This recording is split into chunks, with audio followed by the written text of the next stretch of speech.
Monsoon सत्र से पहले केंद्रीय कैबिनेट की बैठक, पीएम मोदी का महामंथन। इस सत्र में आ सकते हैं 8 बिल, मॉनसून सत्र पर मंथन।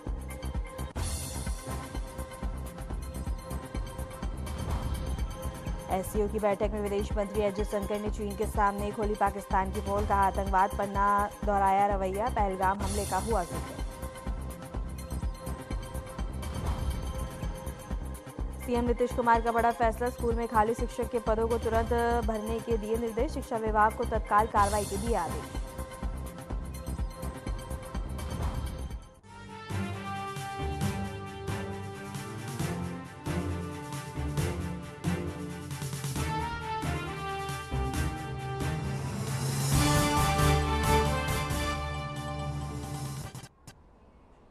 नमस्कार, मैं हूं आपके साथ वर्षा शर्मा और रुक करेंगे उत्तर प्रदेश की खबरों की ओर। उत्तर प्रदेश के मुख्यमंत्री योगी आदित्यनाथ ने लखनऊ में फूलों की बताने की खेती से जुड़े किसानों के साथ एक महत्वपूर्ण बैठक की। इस बैठक का उद्देश्य राज्य में फूलों की खेती को बढ़ावा देना और इससे जुड़े किसानों की समस्याओं का समाधान करना था।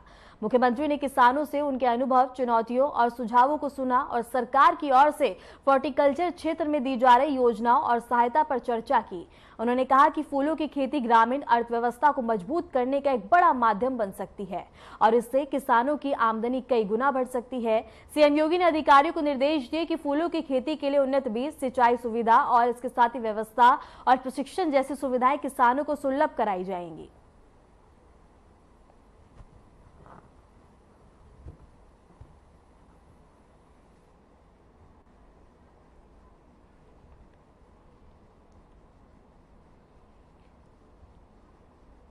लखनऊ से बड़ी खबर है, जहां पंचायत चुनाव को लेकर परिसीमन प्रक्रिया और इसके साथ ही 18 जुलाई से होगी शुरू। पंचायती राज विभाग ने दी है मंजूरी और शहरी विस्तार से बदले जाएंगे वार्ड। 18 से 22 जुलाई तक जनसंख्या निर्धारण। इसके साथ ही बता दें कि 23 से 28 जुलाई को सूची का प्रकाशन, 29 जुलाई से आपत्तियों की प्रक्रिया, 6 से 10 अगस्त को अंतिम सूची जारी की जाएगी। सबकी बड़ी खबर है, जहां बता दें कि 29 जुलाई से आपत्तियों की प्रक्रिया और इसके साथ ही 6 से 10 अगस्त को अंतिम सूची जारी की जाएगी। और इसके साथ ही सबकी बड़ी खबर है, जहां बता दें कि 6 से 10 अगस्त को अंतिम सूची जारी की जाएगी और इसके साथ ही शहरी विस्तार से बदले। और इसके साथ ही बता दें कि बड़ी खबर इस वक्त की है, जहां 18 से 22 जुलाई तक जनसंख्या निर्धारण, इसके साथ ही 23 से 28 जुलाई को सूची का प्रकाशन।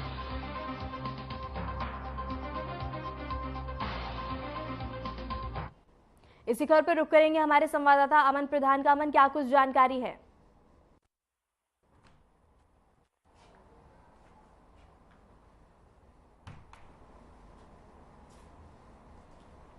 अमन, क्या कुछ जानकारी है? 18 जुलाई की जो प्रक्रिया है वो शुरू की जाएगी और पंचायती राज विभाग ने इसकी हालांकि मंजूरी दे दी है। शहरी विस्तार को लेकर के जो वार्ड है उसमें संशोधन का जो प्रक्रिया, जिसके बाद 18 से 22 जुलाई तक जो जनसंख्या निर्धारण का जो कानून है उस पर चर्चा होगी। और कहीं ना कहीं जो चुनाव होता है पंचायत का, तो उसमें कहीं ना कहीं ये तमाम प्रयास लगाए जाते हैं कि वो करके तमाम चर्चाएं होती हैं जो सत्ताधारी पक्ष कहीं ना कहीं बढ़े, उसको लेकर के तमाम चर्चाएं होती हैं। और हालांकि इस तरीके से अगर बात की जाए पंचायत चुनाव की, तो हाल चुनाव हुए हैं।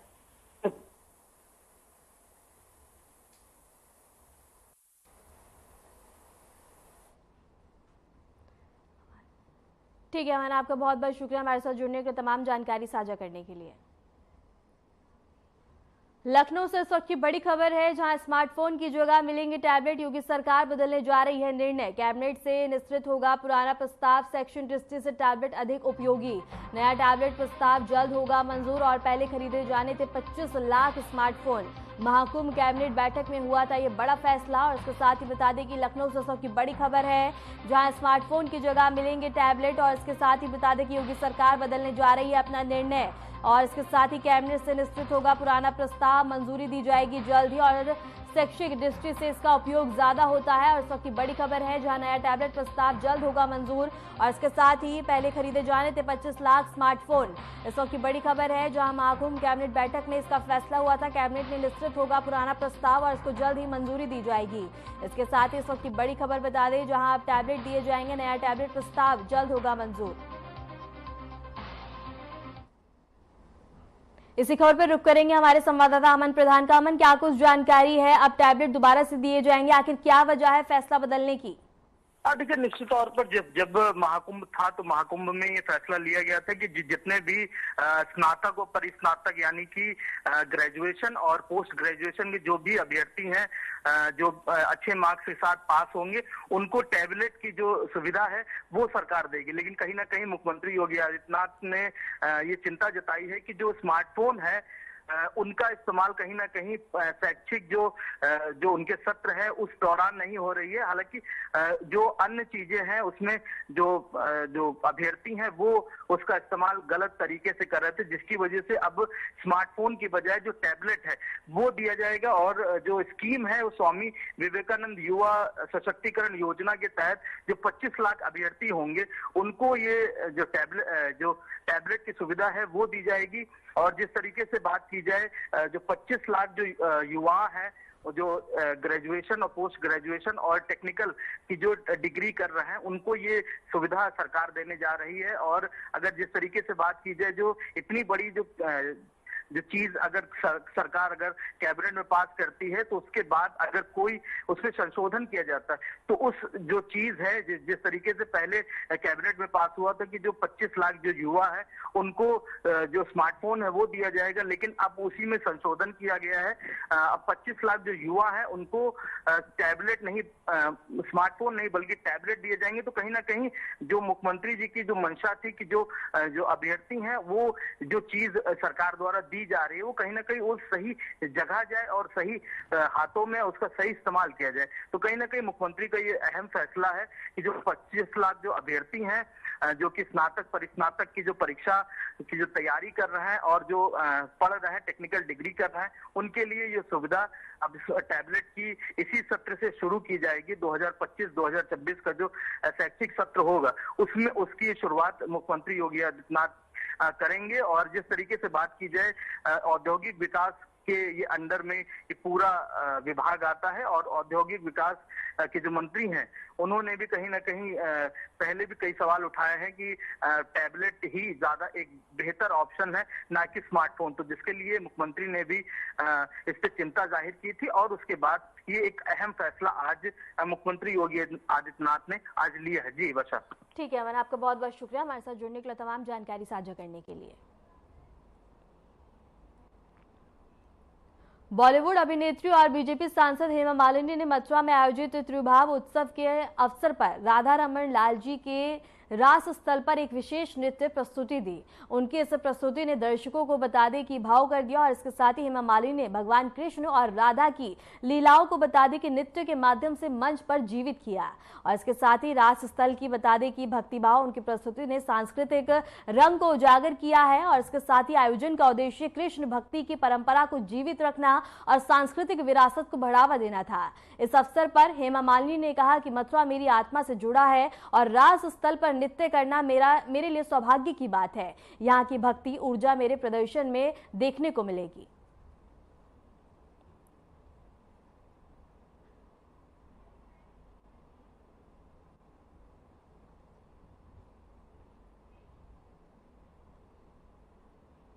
फिलहाल रुकते हैं एक छोटे से ब्रेक के लिए, बने रहे हमारे साथ।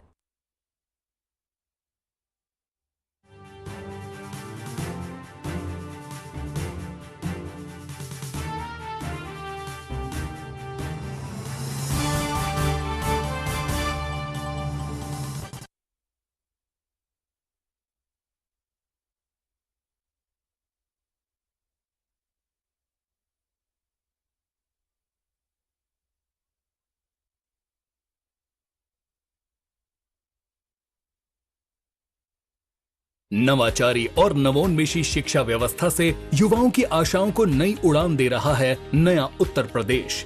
ग्रामीण परिवेश हो या फिर नगरीय क्षेत्र, गुणवत्ता युक्त शिक्षा बनी है नए उत्तर प्रदेश की पहचान।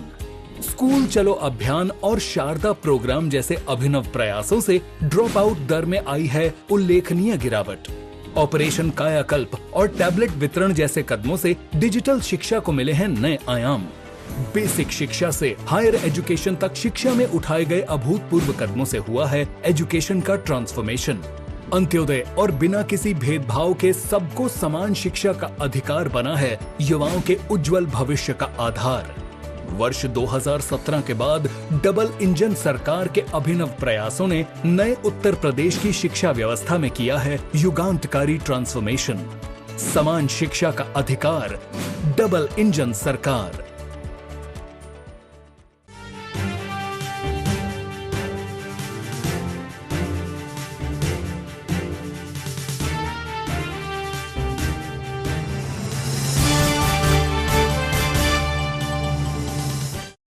ब्रेक के बाद स्वागत है, खबरों में आगे बढ़ते हैं। प्रयागराज से इस वक्त की बड़ी खबर है, जहां जैनब फातिमा की याचिका पर बता दें कि हाईकोर्ट में सुनवाई। हाईकोर्ट में जैनब की याचिका दाखिल की गई।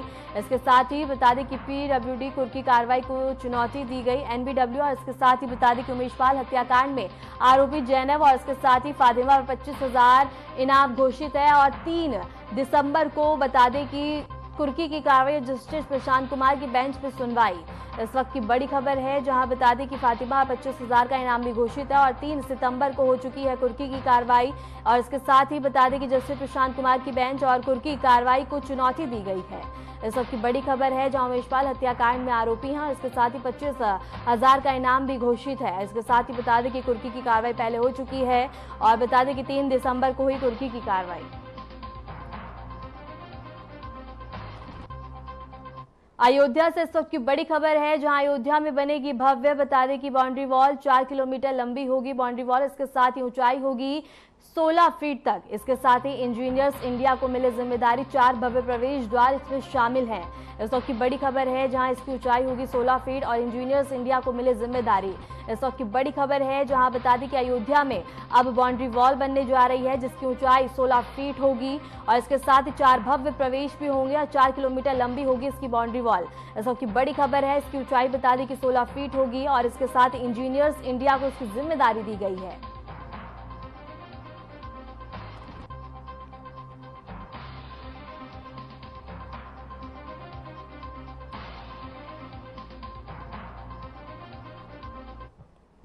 सावन माह की शिवरात्रि और कांवड़ यात्रा के दौरान बढ़ने वाली भीड़ और सुरक्षा व्यवस्थाओं को ध्यान में रखते हुए मेरठ जिला प्रशासन ने एहतियात बड़ा फैसला लिया है। मेरठ के जिलाधिकारी ने आदेश जारी करते हुए जिले के सभी स्कूल और कॉलेजों को 16 जुलाई से 23 जुलाई 2025 तक बंद रखने के निर्देश दिए। यह निर्णय कांवड़ यात्रा के दौरान शिव भक्तों की भारी आवाजाही, सड़कों पर यातायात दबाव और सुरक्षा कारणों को देखते हुए लिया गया।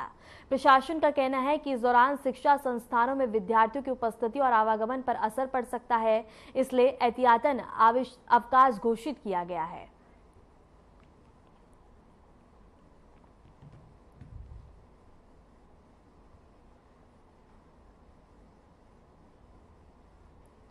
हिंदुस्तान पेट्रोलियम कॉर्पोरेशन लिमिटेड ने अपने स्थापना दिवस के अवसर पर गणेश हॉस्पिटल अकबरपुर में एक बता दें कि वृद्ध रक्तदान शिविर का आयोजन किया। इस शिविर का शुभारंभ उत्तर प्रदेश की राज्य मंत्री प्रतिभा शुक्ला ने किया। शिविर के आयोजन की अगुवाई बता दें कि मुख्य क्षेत्रीय प्रबंधक आशीष सिंह द्वारा की गई। इस अवसर पर अस्पताल प्रबंधन और इसके साथ ही SCL अधिकारियों ने भी राज्य मंत्री का फूल मालाओं से स्वागत किया।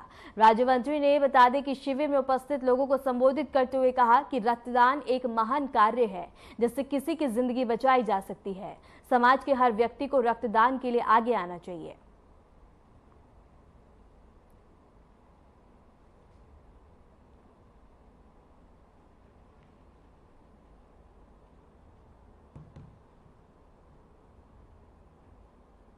अरे हिंदुस्तान पेट्रोलियम का जो आज 51वां बर्थडे है, उनका मतलब स्थापना दिवस है, जिसके अवसर पर उन्होंने सारे डीलरों से कह रखा है कि आप सभी लोग ब्लड डोनेट कीजिए। और यहाँ पर 8 आए हैं डीलर, जिन्होंने अपने 10-10 लोगों को लेकर आए ब्लड डोनेट कराने के लिए, और ब्लड बैंक में वो जमा हो जाएगा, जिसके द्वारा जो एक्सीडेंट होता है या कहीं भी ऐसी कोई घटना घटती है जहाँ हमारे लोगों को ब्लड नहीं मिल पाता, तो ये ब्लड काम आएगा। तो ये परोपकार की बात है। सावन का महीना है, सभी लोग जो ब्लड दान कर रहे हैं, इससे बड़ा पुण्यात्मा कोई हो नहीं सकता। और भगवान से ज़्यादा उनकी मदद करें, और जो ब्लड बैंक में ब्लड जमा है वो सभी को मिलेगा, ऐसी आकांक्षा देते हुए आप क्या अपील करेंगे लोगों से? हम तो ये कहेंगे ब्लड जरूर देना चाहिए, क्योंकि ब्लड देने से बॉडी एकदम स्वच्छ हो जाती है, कभी भी कोई नुकसान नहीं होता। बहुत सारे लोग की ये मानता होती है कि हम ब्लड देंगे तो मेरा कम हो जाएगा, ऐसा कुछ नहीं है। ब्लड देने से बॉडी और स्वच्छ और निर्मल होती है, और खून तेजी से बढ़ता है।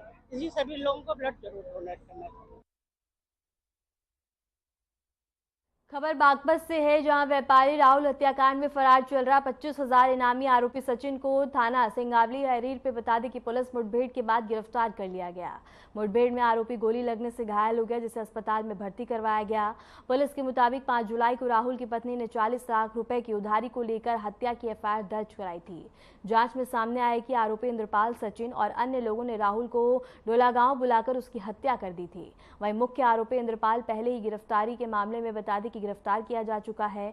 सचिन की गिरफ्तारी मुखबिर की सूचना पर की गई है। उसके पास से एक तमंचा, 2 जिंदा कारतूस और मृतक राहुल की एक्टिवा भी बरामद हुई है।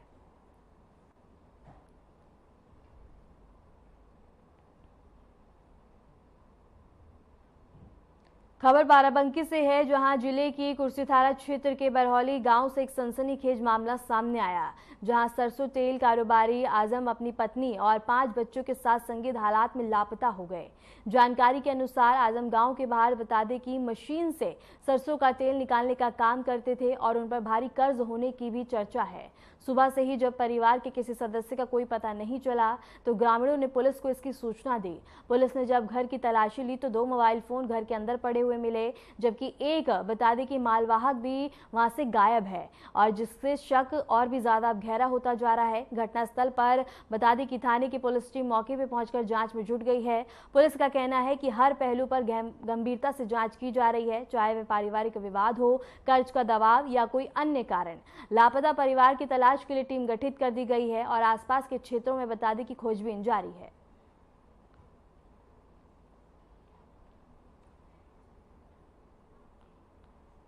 खबर नोएडा से है, जहां बता दें कि पुलिस और टप्पेबाज बदमाशों के बीच बीती रात दिल्ली और ग्रेटर नोएडा एक्सप्रेसवे पर मुठभेड़ हुई। पुलिस चेकिंग के दौरान रुकने के इशारे पर बदमाशों ने भागने की कोशिश की। पीछा करने पर कार बता दें कि ग्रीन बैलेट पे पेड़ से टकरा गई और बदमाशों ने पुलिस पर फायरिंग कर दी। जवाबी कार्रवाई में एक बदमाश गोली लगने से घायल हो गया, जिसकी पहचान विकास के रूप में हुई है।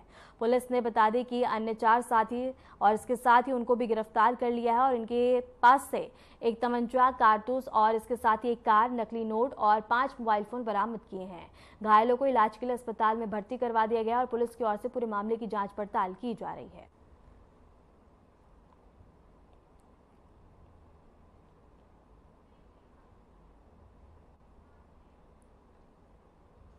फिलहाल रुकते एक छोटे से ब्रेक के लिए, बने रहे हमारे साथ।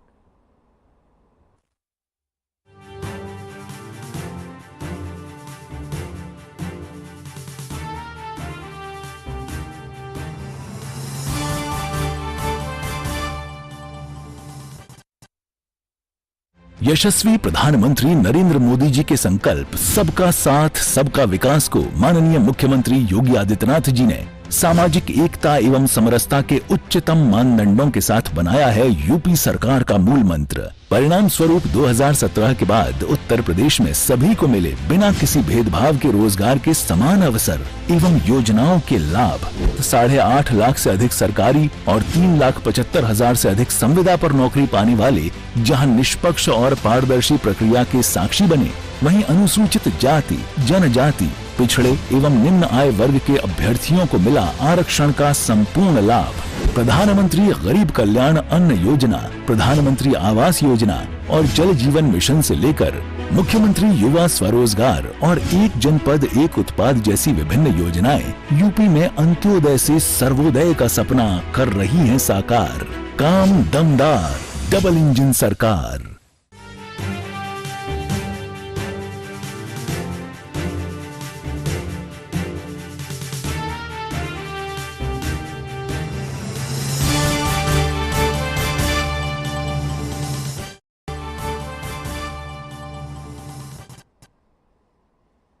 ब्रेक के बाद स्वागत है। खबरों में आगे बढ़ते हैं। कासगंज में साइबर थाना एसओजी और सर्विलांस की टीम की संयुक्त कार्रवाई में एक शातिर साइबर ठग को गिरफ्तार किया गया। आरोपी बता दें कि सकेत यादव लोगों को व्हाट्सएप पर पुलिस और प्रशासनिक अधिकारियों की फर्जी प्रोफाइल फोटो लगाकर ऑनलाइन पैसे मांगता था। टीम ने आरोपी को कासगंज रेलवे स्टेशन से गिरफ्तार किया। उसके पास से साइबर अपराध में प्रयुक्त मोबाइल फोन भी बरामद किया है।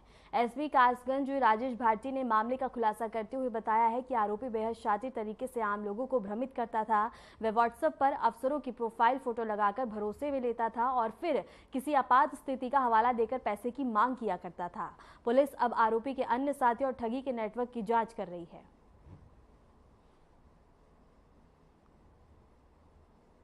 देखिए, अभी जनपद में एक इस तरह की कंप्लेन आई थी कि एसपी मैम के नाम से कोई नंबर सेव करके जो ट्रू कॉलर पर भी उन्हीं का नाम आता था, उनकी फ़ोटो आती थी। कुछ थानों को फ़ोन करके उन वहाँ से ग्राहक सेवा केंद्र के माध्यम से पैसे लेने की शिकायत आई थी। इस पर जो है सुसंगत धाराओं में हमारे साइबर थाने पर मुकदमा पंजीकृत हुआ और इसमें हमारी साइबर और सर्विलांस की टीम सीईओ क्राइम साहब के नेतृत्व में काम किया और उन्होंने एक व्यक्ति को जिसका नाम है साकेत, जो जबलपुर मध्य प्रदेश का रहने वाला है, इसको अरेस्ट किया और इसके कब्जे से फ़ोन बरामद किए गए जिसका यूज कर रहा था। ये खुद की आवाज़, एक महिला की आवाज़ निकाल करके सामने वाले को फ़ोन करके और ये बताता था कि हमारे यहाँ साइबर फ्रॉड हुआ और साइबर फ्रॉड में फला ग्राहक सेवा केंद्र में पैसे ट्रांसफ़र हो गए, वहाँ से जा कर के उससे मेरी बात कराया जाए और वो पैसे फिर किसी दूसरे ग्राहक सेवा पेंट पर QR कोड के माध्यम से ट्रांसफ़र करा लेता था और बिल्कुल हूबहू महिला की आवाज़ में कहीं भी कोई वो नहीं है। इसके संबंध में जो मुकदमा पंजीकृत हुआ था, पूर्व में इसके खिलाफ बदायूं जनपद में 2 अपराध पंजीकृत हो चुके हैं, जिसमें अभी ये जेल में था, अभी जल्दी जेल से छूटा है। इसके पहले हमारे जनपद में पूर्व में जो एसपी मैडम थी, उनके नाम से भी इसने कई फ्रॉड किए, जिसके संबंध में आगरा था जनपद में भी मुकदमा पंजीकृत है, जिसमें आज हमारी साइबर सर्विलांस टीम ने इसको अरेस्ट किया है और इसे इंट्रोगेट किया है और इससे 2 फ़ोन रिकवरी हुए। इसको गिरफ्तार करके जेल भेजा जा रहा है, आगे की विरुद्ध कार्रवाई की जाएगी। आगरा पुलिस ने डबल मर्डर केस का बता दें कि 24 घंटे के भीतर सनसनीखेज खुलासा कर दिया। हत्या किसी और ने नहीं बल्कि बड़े भाई ने ही की थी। पुलिस ने आरोपी बड़े भाई बता दें कि अजयपाल समेत 3 अन्य साथियों को गिरफ्तार कर लिया है। एसपी वेस्ट अतुल शर्मा ने प्रेस कॉन्फ्रेंस में बताया कि मामला संपत्ति विवाद से जुड़ा है, जो लंबे समय से दोनों भाइयों के बीच चल रहा था। इसी रंजिश के चलते अजयपाल ने अपने छोटे भाई और उसके साथी की हत्या की साजिश रची और वारदात को अंजाम दिया। पुलिस ने इस मामले की तफ्तीश के दौरान बता दें कि सर्विलांस और एसओजी टीम की मदद से महज 24 घंटे में हत्यारों की गिरफ्तारी की और इस सराहनीय कार्य के लिए एसपी वेस्ट ने टीम को इनाम देने की भी घोषणा की है।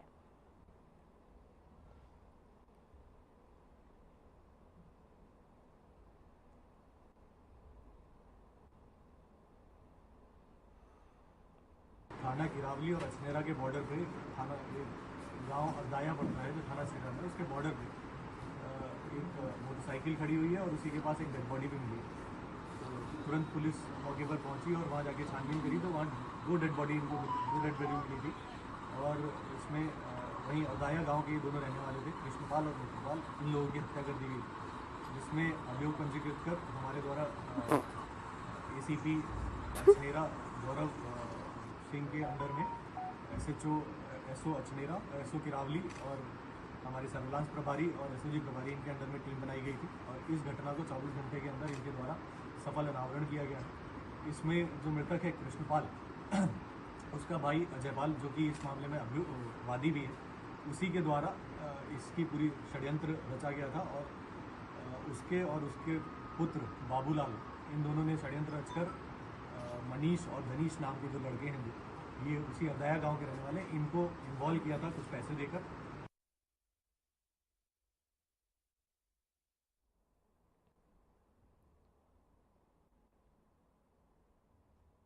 खबर अलीगढ़ से है, जहां भैंस चोरी करने वाले 2 बदमाशों और पुलिस के बीच मुठभेड़ हुई। मामला थाना इगलास क्षेत्र का है, जहां पिछले कुछ महीनों से लगातार भैंस चोरी की घटनाएं सामने आ रही थी। इस घटनाओं को देखते हुए पुलिस ने इलाके में चेकिंग अभियान शुरू किया। चेकिंग के दौरान पुलिस ने बाइक सवार 2 संगीतों को रोकने की कोशिश भी की। वहीं बदमाशों ने पुलिस पर बता दी कि फायरिंग कर दी और पुलिस ने भी जवाबी कार्रवाई की, जिसमें दोनों बदमाश के पैर में गोली लगी है। पुलिस ने दोनों को हिरासत में लेकर इलाज के लिए अस्पताल में भर्ती करवाया। सीओ इगलास महेश कुमार ने इस पूरी कार्रवाई की पुष्टि की है।